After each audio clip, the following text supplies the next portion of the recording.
नमस्कार रसिकांनो, सादर करत आहे मराठी कथा झारीतले शुक्राचार्य.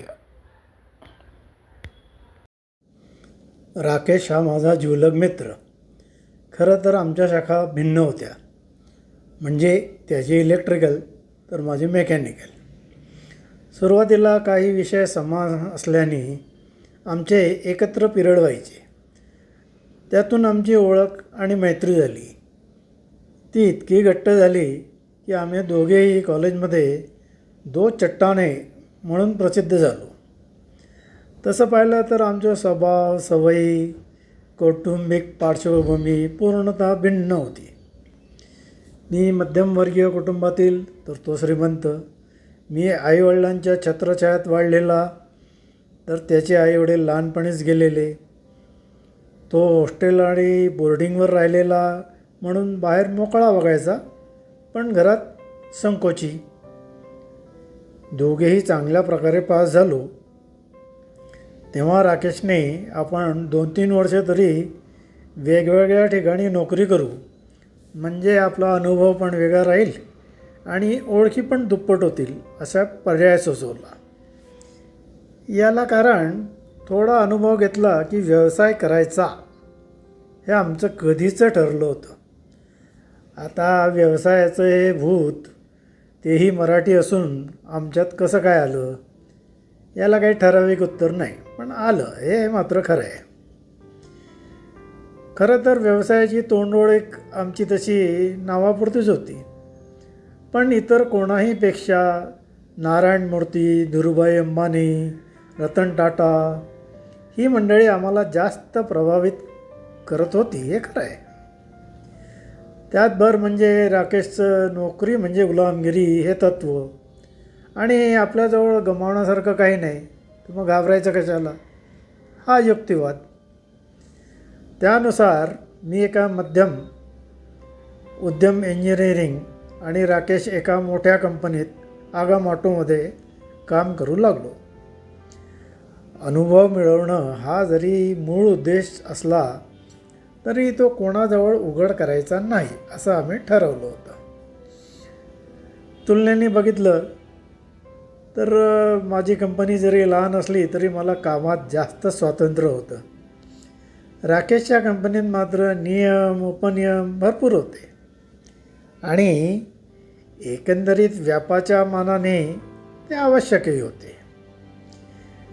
त्याच्या कंपनीत नवीन इंजिनियरला पहिल्या वर्षी सर्व महत्त्वाच्या विभागात 1-2 महिने काम करावं लागत असे. वर्षा अखेरीस मूल्यमापन करून मग त्याचं पोस्टिंग ठरवत असत. राकेशचं वर्ष तर छान पार पडलं. आता फक्त शेवटचे 2 महिने राहिले होते. त्याचे काम आणि वर्तन चोख असल्याने तो सर्वांनाच हवासा वाटत होता.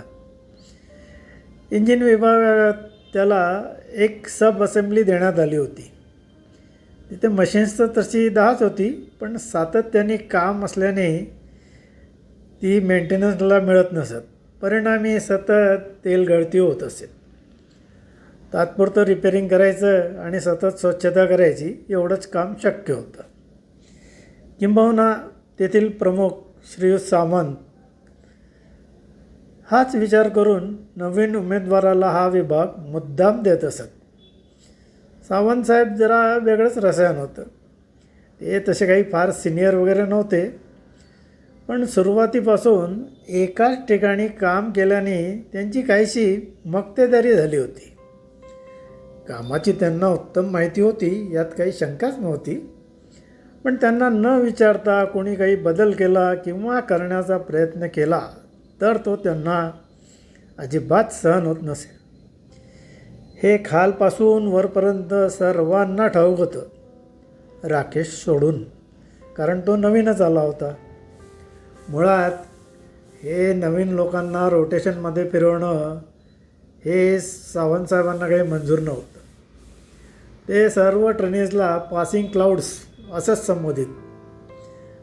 तरी पण हा विभाग राकेशकडे देताना सावंतांनी त्याला स्पष्टपणे बजावलं की जे चालू आहे ते असंच चालू ठेव. इथे काही फार चमत्कार वगैरे करण्याचा प्रयत्न करू नकोस. समजल्यासारखं करून राकेश हो तर म्हणाला, पण सेक्शन बघून हबकलाच. कारण एकीकडे काम चालू होतं तर दुसरीकडे साफसफाई. दिवसभर साफसफाई सुरू होती तरी पण जमिनीचा तेलकटपणा जशाच्या तसा. यावर काहीतरी करावं असं त्याला मनोमनी वाटत होतं. अर्थात त्याने काही करावं ही कोणाचीही अपेक्षा नव्हती. असेच 4 दिवस पार पडले. 5व्या दिवशी त्याला सावंतसाहेबांचा मेसेज आला की दुसऱ्या दिवशी व्हिजिट आहे, सेक्शन चकाचक करून ठेव. आता इथे एक गोष्ट नमूद केली पाहिजे की खाजगी कंपनीत व्हिजिटला फार महत्त्व असतं, व्यापारी दृष्टीने सुद्धा. बरेचदा भागीदारी करण्यापूर्वी किंवा मोठी ऑर्डर देण्याआधी एक शिष्टमंडळ कंपनीला भेट देऊन कंपनीची कार्यपद्धती, क्षमता समजून घेण्याचा प्रयत्न करते. शिष्टमंडळात विदेशी लोक पण असू शकतात. या निमित्ताने स्वच्छता मोहीम जोरात राबवली जाते. जरी व्हिजिटचा मार्ग ठराविक महत्त्वाच्या विभागातून जात असला तरी स्वच्छता मात्र सगळीकडेच केली जाते. कारण एखादा जाणकार व्हिजिटर जर म्हणाला की मला एक पर्टिक्युलर विभाग बघायचा आहे, तर तो विभाग अति गोपनीय नसला तर तो त्याला दाखवण्यात येतो. राकेशला या आधीच्या 2 व्हिजिट्सचा अनुभव असल्याने तो हे व्हिजिट महात्म्य जाणून होता. त्याने ताबडतोब 4 हंगामी कामगार बोलवले आणि रेलिंग रंगवणे, पथदर्शक पट्टे रंगवणे, डिस्प्ले बोर्ड स्वच्छ करणं सुरू केलं. हे पूर्ण करण्याआधी तो थोडा वेळ जास्तच थांबला. अर्थात त्यामुळे काम थांबलं नव्हतं. सर्व मनासारखं झाल्यावर तो निघणार. तेवढ्यात अचानक प्लॅन्ट हेड भाटिया आले. सहसा इतक्या उच्च पदावर असलेला अधिकारी एकटा नसतो. त्याच्याबरोबर नेहमी 2-3 लवाजमाव असतो. पण तो आज नव्हता. कारण बहुतेक बाकीचे व्हिजिटच्या तयारीत अडकले असावेत. भाटिया हे अतिशय कार्यक्षम आणि तडफदार म्हणून प्रसिद्ध होते. ते आल्याबरोबर राकेश सामोरं गेला. त्यांनी पण बारकाईने सर्व विभागाचं निरीक्षण केलं. खरं म्हणजे त्यांना खडानखडा माहिती होती. तीच त्यांनी राकेशकडून वधवून घेतली. राकेशला चांगली माहिती असल्याचं त्याच्या सहज लक्षात आलं आणि त्यांनी राकेशला एक सहज म्हणून एक प्रश्न विचारला की हा विभाग आता जसा दिसतो आहे तसा कायम दिसण्यासाठी तू काही करू शकतो का? खरं म्हणजे हा एक सहज विचारलेला प्रश्न होता. काही अचूक उत्तर अपेक्षित नव्हतं. पण राकेश ताबडतोब उत्तरला, मी बरंच काही करू शकतो, पण मला 2 गोष्टी लागतील. कोणत्या?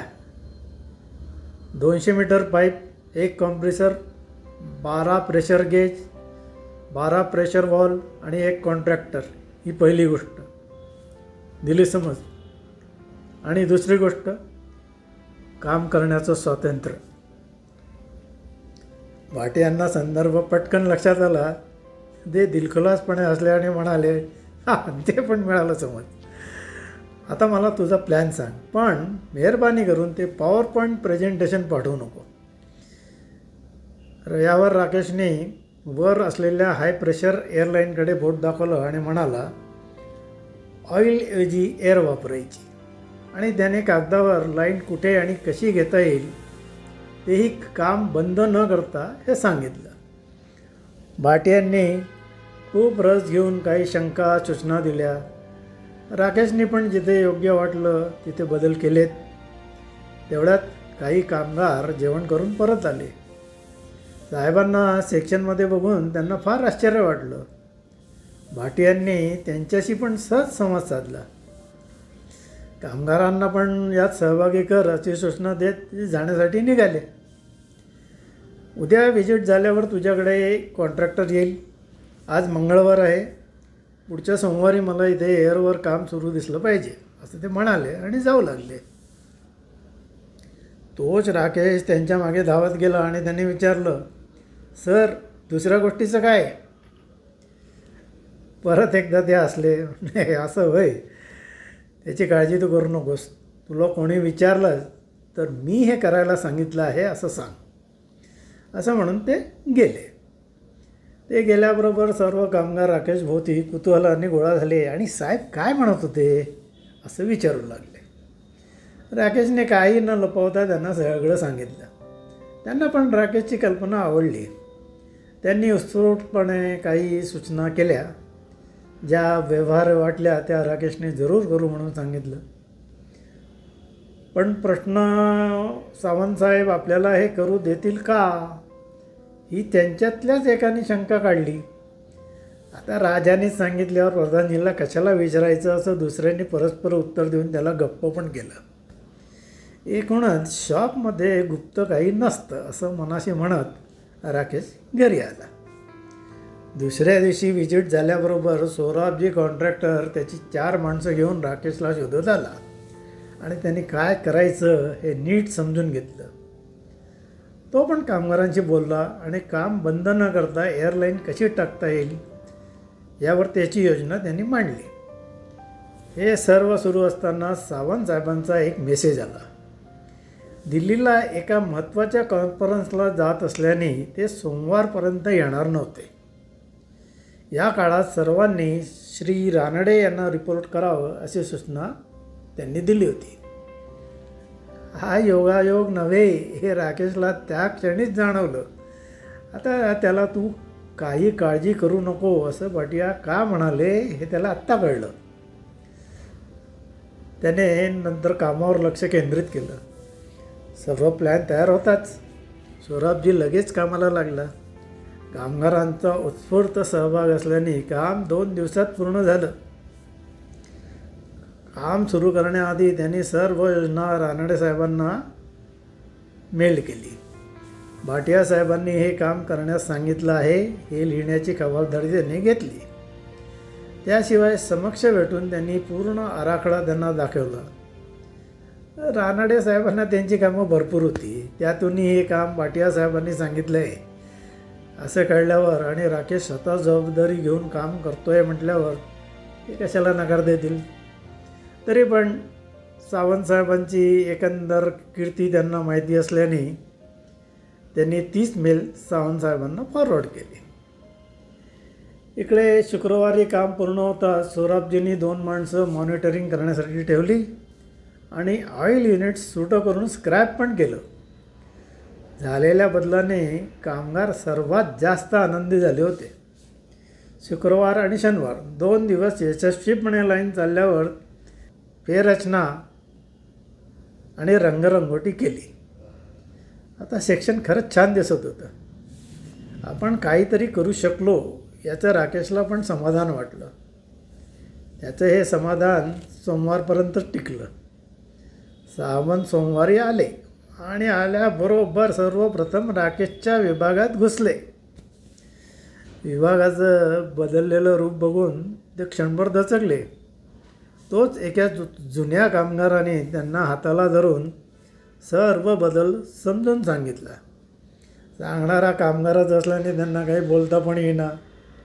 नाईलाजाने वर्करने ते हो का छान छान असं म्हणत होते, पण त्यांची नजर शोधत होती राकेशला.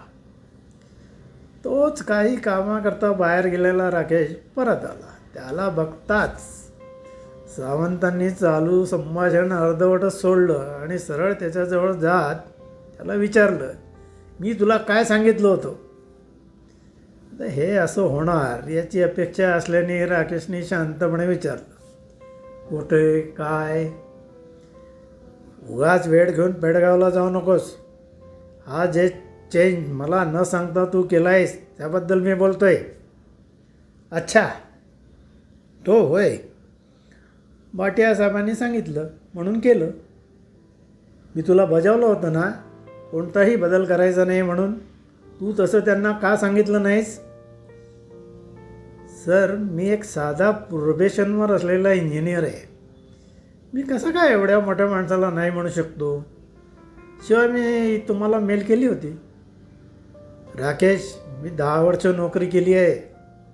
मला हे सर्व कसं कळलं ते कळतं. राकेश स्वभावाने शांत असला तरी साधू संत तर नक्कीच नव्हता. तो पण रागाने बोलला, मला तुमचं हे बोलणं कळत नाही. हा बदल तुम्हाला नको असेल तर तसं तुम्ही मला सांगा आणि लेखी द्या. मी ऑइल सिस्टीम परत लावतो. यावर काय बोलावं हे सावंत साहेबांना सुचलं नाही. भाटियांचा निर्णय फिरवायची तर त्यांची काही हिंमत नव्हती आणि राकेश इतका खमक्या असेल असंही त्यांना वाटलं नव्हतं. काही नको, हे तुला भारी पडेल असं बडबडत ते निघून गेले. ते जाताच राकेशने सेक्शनकडे एक नजर टाकली. सेक्शन तर खरंच आता सुरेखच दिसत होता. काही कारण नसताना सावंतसाहेब झारीतले शुक्राचार्य का बनले होते हे मात्र त्याला आज तागायत कळलेलं नाही. धन्यवाद. तर रसिकांनो, ही होती झारीतले शुक्राचार्य ही कथा. ही आपल्याला आवडली असल्यास कृपया लाईक करा, कॉमेंट जरूर करा आणि ओविराज चॅनेल अजून सबस्क्राईब केलं नसल्यास कृपया सबस्क्राईब करा आणि मित्रमंडळींबरोबर शेअर करा ही विनंती. धन्यवाद.